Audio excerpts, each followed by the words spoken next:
మహాగణాధిపతయే నమః. ఓం గురుభ్యో నమః. ఓం శ్రీమాత్రే నమః. పరమేశ్వర స్వరూపమైనటువంటి జ్యోతిష, వాస్తు మరియు ఇతర అనేకమైనటువంటి శాస్త్రములను మనకు అందించినటువంటి మహర్షులకి నమస్కారం. హయగ్రీవ హయగ్రీవ హయగ్రీవేతి యో వదేత్ తస్య నిస్సరతే వాణి జహ్నుకన్యా ప్రవాహవత్. అరుణాం కరుణాతరంగితాక్షీం ధృతపాశాంకుశపుష్పబాణచాపాం అనిమాదిభిరావృతాం మయూకైః అహమిత్యేవ విభావయే భవానీం. శ్రీమాత్రే నమః. ప్రేక్షకులకి ఆ లలితాంబిక అమ్మవారి యొక్క అనుగ్రహం పరిపూర్ణంగా కలగాలని మనస్ఫూర్తిగా కోరుకుంటూ మనం ఈరోజు 15వ తేదీ నుంచి 21వ తేదీ వరకు ఉన్నటువంటి గ్రహస్థితి ఏ విధంగా ఉంది అని చెప్పి చూసుకున్నట్లయితే, మకర రాశి నుంచి మేషరాశి వరకు చంద్రుడి యొక్క సంచారం జరుగుతుంది.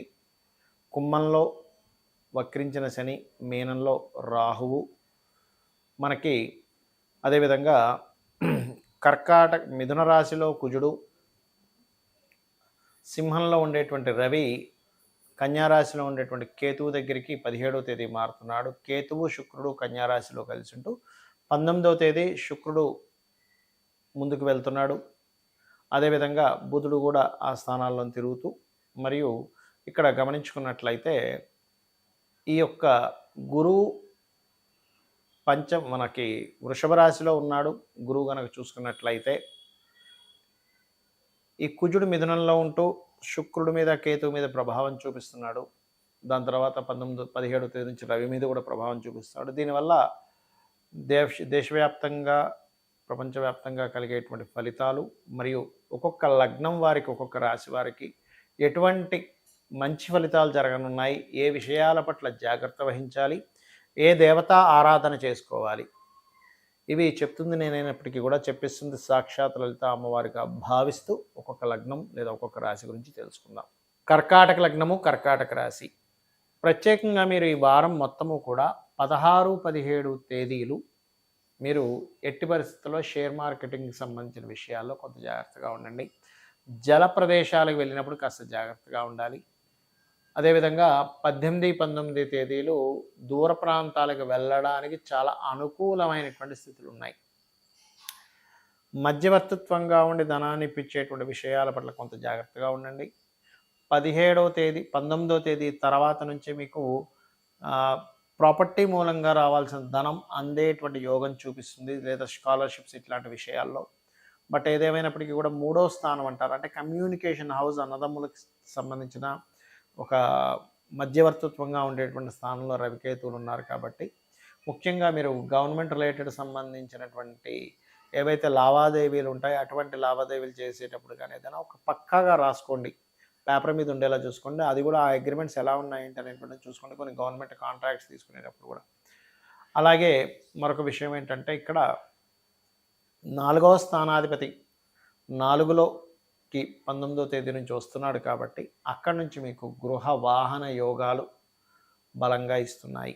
అంటే ఎప్పటి నుంచో అనుకుంటున్నాం, ఏమంటే ఒక వాహనం కొనుక్కోవాలి, గృహం కొనుక్కోవాలి, సెట్ అవ్వట్లేదు అంటూ ఉంటారు. ఇక్కడ 4వ అధిపతి 4లోకి ఎప్పుడైతే వస్తాడో 100కి 100% వాహన యోగాన్ని ఇచ్చి తీరుతాడు, అందులో ఎటువంటి సందేహం లేదు. శుక్రుడు అయ్యాడు కాబట్టి. అలాగే మరొక విషయం ఏంటంటే, ఈ వాహన సంబంధించినటువంటి విషయాల్లో కూడా మీరు 16, 17, 18, 19 తేదీలు కాస్త ఈ వాహనాలు వేసుకొని నీటి ప్రదేశాలకి, లేదా ఒక్కోసారి చూడండి పొద్దున్నప్పుడు మంచు ఎక్కువగా ఉంటుంది, అలాగ వెళ్ళేటప్పుడు కొంత అప్రమత్తంగా జాగ్రత్తగా ఉండండి అనేటువంటిది చూపిస్తుంది. అదేవిధంగా వివాహ సంబంధించినటువంటి విషయాలు కనుక చూసుకున్నట్లయితే, పాత పరిచయాలు లేదా అమ్మమ్మలో, నానమ్మలో, తాతయ్య గారి నుంచి ఉన్న పరిచయం వల్ల అలా వచ్చినటువంటి సంబంధాలు ఏర్పడము, ఇవి గోచరిస్తున్నాయి. అదేవిధంగా కాస్త ఉద్యోగరీత్యా కాస్త దూర ప్రాంతాలకు వెళ్ళడము, మరియు ఉద్యోగంలో కొంతవరకు స్ట్రెస్ అనేటువంటిది, ఉద్యోగంలో చేస్తున్నాం కానీ వాళ్ళు మనీ శాలరీస్ ఇచ్చే విషయంలో కొంత లేట్ చేస్తున్నారనో, కొంత స్ట్రెస్ అనో చూపిస్తుంది. కాబట్టి ఈ యొక్క విషయాల పట్ల కాస్త జాగ్రత్త, అప్రమత్తం అవసరం. 12వ స్థానంలో కుజుడున్నందుకు ఏమవుతుంటుందంటే, కంపల్సరీ ఖర్చు పెట్టాల్సిన పరిస్థితులు వస్తూ ఉంటాయి. మరి ఆ ఎక్కువ ఖర్చు రాకుండా ఉండాలంటే సుబ్రహ్మణ్యేశ్వర స్వామిని ఆరాధించండి, గణపతిని, సూర్యభగవాను ఎక్కువ ఆరాధించండి, అమ్మవారి యొక్క ఆరాధన ఎక్కువగా చేయండి, అన్ని విధాలు బాగుంటుంది. కేవలం గోచారమే కాకుండా మీ యొక్క జన్మజాతకంలో కూడా గ్రహాల యొక్క స్థితిని చూసుకోవాలి ఎప్పుడు కూడా. అంటే మీకు ప్రస్తుతం నడుస్తున్న మహాదశ ఏమిటి, అంతర్దశ ఏమిటి? మహాదశ, భుక్తి, అంతర్దశలు 3 ఉంటాయి. మహాదశ, భుక్తి, అంతరము, ప్రత్యంతరము, సూక్ష్మదశ, ప్రాణదశ అని ఇలా మొత్తం 5, 6 స్టేజ్ దాకా ఉంటాయి. అందులో పర్టికులర్గా మహాదశ, భుక్తి, అంతర్దశ ప్రధానం. అందులో మహాదశ ఇంకా మెయిన్ రోల్ ప్లే చేస్తూ ఉంటుంది. చాలామంది తెలియక ఏలినాడు శని వచ్చింది, లేకపోతే నాకు సర్పదోషం ఉంది, వీటి మీదే కాన్సన్ట్రేషన్ ఎక్కువ చేస్తుంటారు. కాల సర్పదోషం ఉంది అని కాదు. అవకెత్తు అయితే అవి కొంతవరకు ప్రభావం చూపిస్తే అసలు మీకున్న లగ్నం నుంచి ఏ స్థానంలో ఉండేటువంటి మహాదశ నడుస్తుంది, అది ఎటువంటి రిజల్ట్ ఇస్తుంది, అది మెయిన్గా పట్టుకోవాలి. అంటే ఎలాగంటే చూడండి, ఇప్పుడు మనం ఒక దగ్గరికి వెళ్తున్నాం, ఫలానా ప్రాంతానికి వెళ్తున్నాం, హిమాలయాలకే వెళ్తున్నాం అనుకోండి, బాగా మంచున్న ప్రదేశానికి వెళ్తున్నాం. మనం ఏం చేస్తాం, బాగా మంచు ఉంటుంది కాబట్టి స్వెటర్లు వేసుకొని వెళ్ళాలి, అక్కడ కొంచెం వేడిని పుట్టేటువంటి ఆహారాలు తీసుకుంటుండాలి. అక్కడ కొన్ని ప్రదేశాల్లో మనం అక్కడ సదుపాయాలు ఉండవు కాబట్టి కొంచెం మనం టెంట్ వేసుకోవడానికి ఒక బ్యాగ్లో టెంటు అవన్నీ పట్టుకొని వెళ్తాం. ఎందుకు, అక్కడుండే ప్రదేశాన్ని బట్టి అక్కడ ఎలా ఉంటుందో దాన్ని మనం ఆ వాతావరణాన్ని, ఆ సిచ్యువేషన్స్ని బట్టి మనం ఎలా అయితే క్యారీ చేసుకుని వెళ్తామో, మహాదశ ఏమిస్తుంది, అప్పులు ఎక్కువ ఇచ్చే యోగం ఉంది. అప్పులు ఎక్కువ చేయకూడదు. ఒకవేళ చేసినా కూడా అది ఇన్స్టాల్మెంట్స్ బేసిస్లో ఇంకేదైనా వస్తువు లాభం పొందేలాగా ఆ రకంగా మార్చుకోవాలి. కాబట్టి మహాదశ ఈజ్ మోస్ట్ ఇంపార్టెంట్. మరి గోచారం ఏంటండి, మరి గోచార ఫలితాలు చెప్పుకుంటున్నాం కదంటే మీ కాలం ఇలా ఉందని చెప్పుకోవడం. ఈ కాలం కేవలం మీ మీదే కాదు, దేశం మీద కూడా ప్రభావం చూపిస్తూ ఉంటుంది. ఇప్పుడు రవి మీకు గనక గమనించుకున్నట్లయితే వృశ్చికం మన సింహరాశి నుంచి కన్యారాశిలోకి ఆయన ప్రయాణం సాగుతుంది. కుజుడు రవి మీద, కేతు మీద ప్రభావం చూపిస్తున్నాడు. ఎప్పుడైతే మనం గతంలో చాలాసార్లు చెప్పుకున్నాం, క్రోధినామ సంవత్సరం అండి, అంతా గందరగోళాలు, గొడవలు, ఆర్గ్యుమెంట్స్, ఈ వాతావరణంలో విపత్తులు, వర్షాలు. ఎందుకంటే రాహు మీనంలో సంచరిస్తున్నాడు కాబట్టి రాహు ఎప్పుడైతే మనం ఇక్కడ నుంచి 9-10 నెలల క్రితమే మనం చెప్పుకున్నాం చాలా వీడియోల్లో, ఒక వీడియో అని కాదు, రాహువు జలరాశుల్లో ఉన్నాడు, విపరీతమైనటువంటి వర్షాలు, జల సంబంధించిన ప్రమాదాలు వస్తుంటాయి అని. నేను ఒక్కడనే కాదు, చాలామంది చెప్పారు జ్యోతిష్యులు.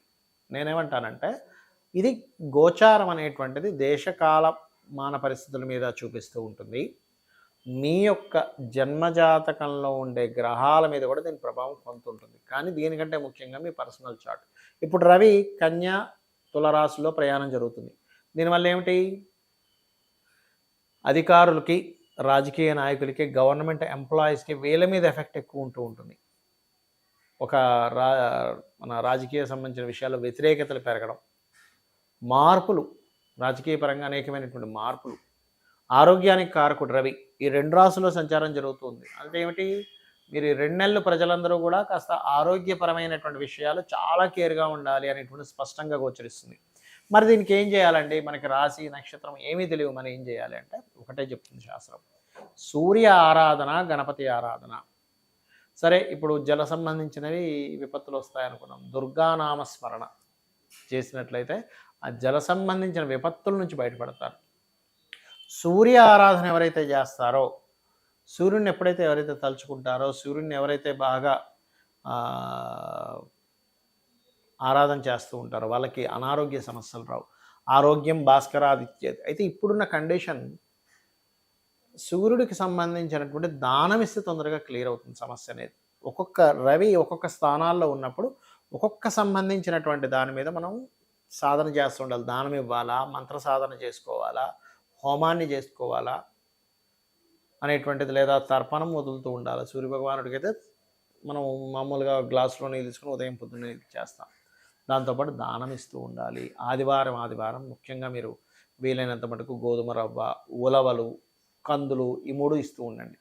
నవగ్రహాల్లో కూడా జాతకము, దశ, భుక్తి ఏమి తెలియని వారు, నక్షత్రం తెలియని వారు కూడా నవగ్రహాల్లో ముఖ్యంగా ఈ క్రోధినామ సంవత్సరంలో నేను చెప్పేది ఒకటే, కుజగ్రహము, రాహువు, రవి, కేతు ఈ 4 గ్రహాల దగ్గర దీపారాధన చేయండి. గోవుల దగ్గరికి వెళ్ళి క్యారెట్స్, బెల్లం 4 ఉండలుగా, చిన్న ఉండలుగా తినిపించండి గోవులకి. అదేవిధంగా కాస్త గ్రాసము, ఇప్పుడు ఎలాగో మనకి వినాయక నవరాత్రులు కూడా నడుస్తున్నప్పుడు సర్వసాధారణంగా నవరాత్రుల్లోనే కాదు, కామన్గా కూడా మనకి మన ఏదైతే మనకి చూడండి